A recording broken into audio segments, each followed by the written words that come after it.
I've been a truck driver since I was 25 years old.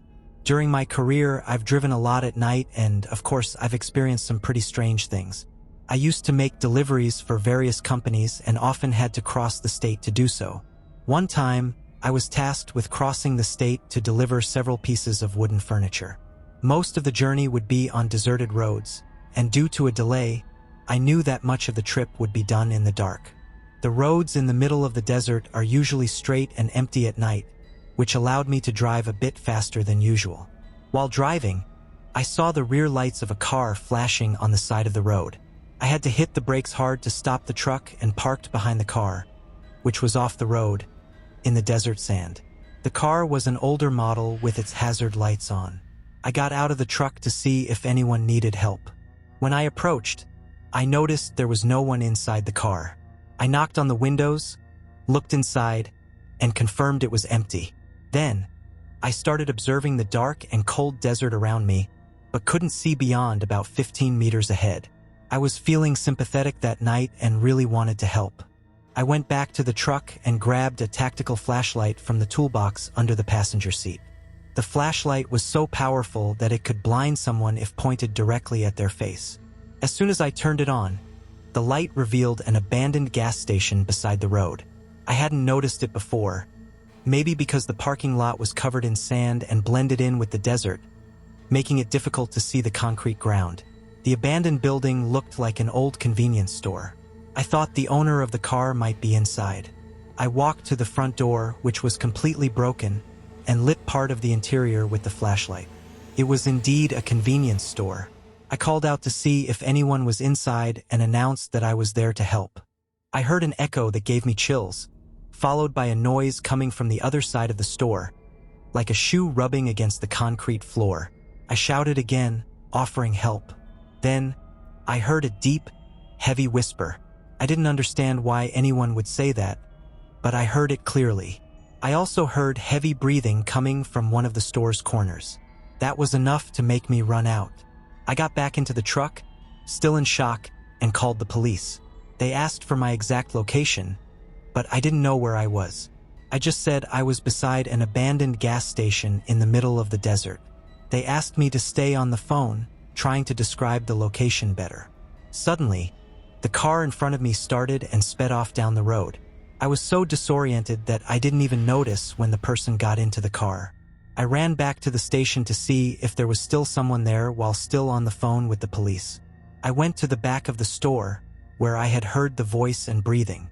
I was paralyzed when I saw a fresh pool of blood on the floor. I could only imagine the cruel details of what had happened there.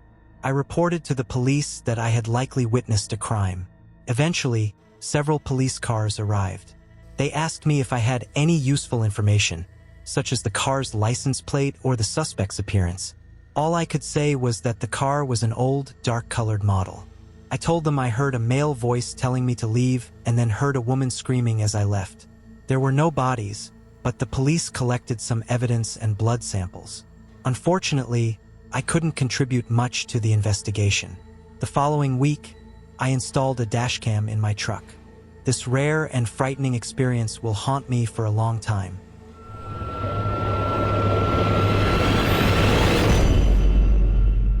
Three years ago, I worked for a warehouse company, making deliveries with a semi-truck. It was a cold Monday, and I was trying to deliver everything as quickly as possible. I started driving at 3 p.m., planning to reach the destination that same night without stopping to sleep. After midnight, I began driving 10 kilometers per hour over the speed limit, which is quite fast for a semi-truck. I was getting tired, but there was only an hour left to the destination, and I thought I could make it without stopping. My eyes were heavy, and it was hard to keep them open. I put some water in my hand and rubbed it on my face to stay awake. My truck was the only vehicle on the road. Besides the headlights, it was total darkness.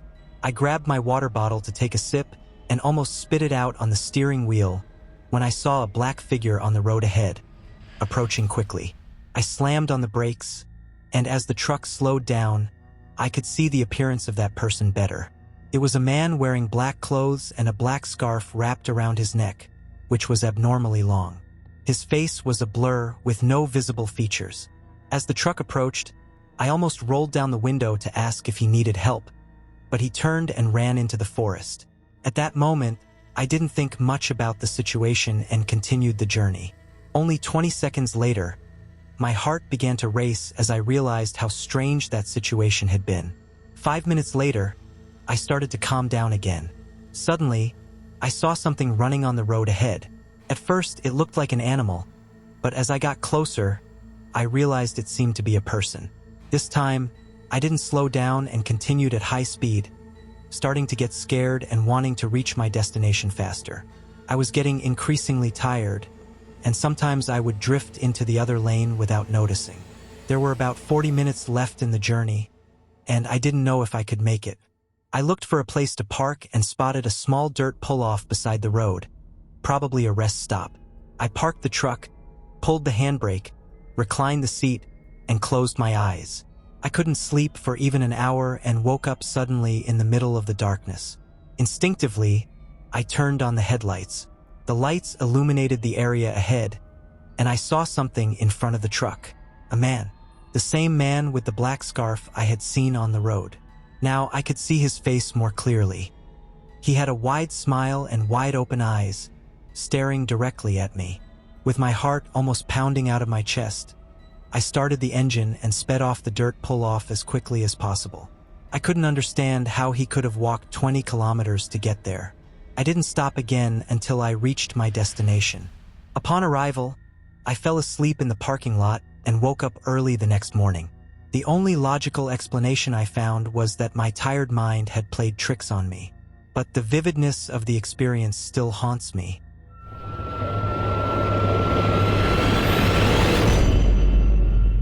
Before landing an office job in the city, I used to work driving a truck for a delivery company. The pay was decent and I liked the job most of the time, but there were bad moments.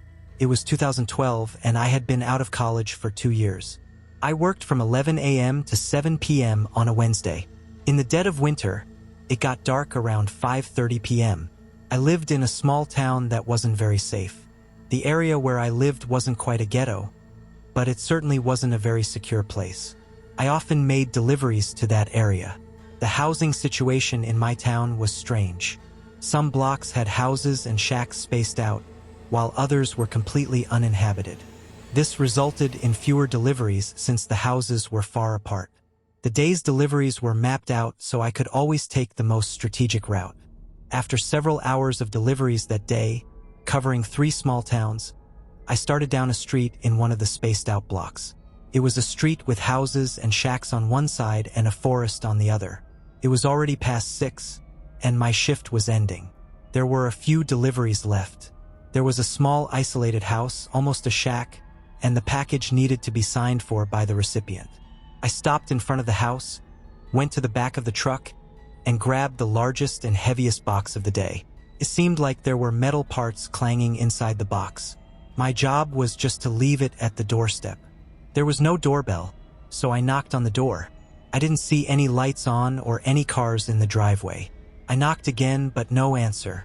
I went back to the truck, took my cell phone out of my pocket, and checked the delivery instructions.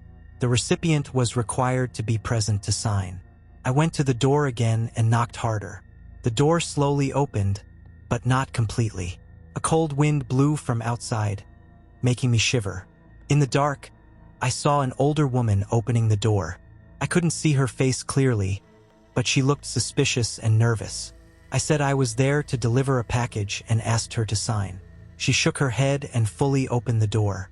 She asked me to bring the box inside since it was heavy. What surprised me was the length of the hallway.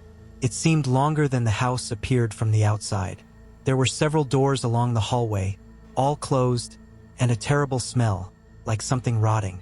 We reached a room at the end of the hallway where the woman asked me to place the box near the wardrobe. As I approached the wardrobe, I noticed something strange. The faint light from the flashlight revealed a human silhouette moving inside it. My heart started to race. I left the box on the floor and turned to leave, but the woman started yelling, asking me to stay. Without thinking twice, I ran out the front door and got into the truck. I started the engine and sped away without looking back. The next morning, I reported the incident to my company, but they didn't take it very seriously. I decided to look for another job, something safer. Since then, I avoid isolated areas and am always wary of strange situations. These experiences have deeply affected me and still haunt me.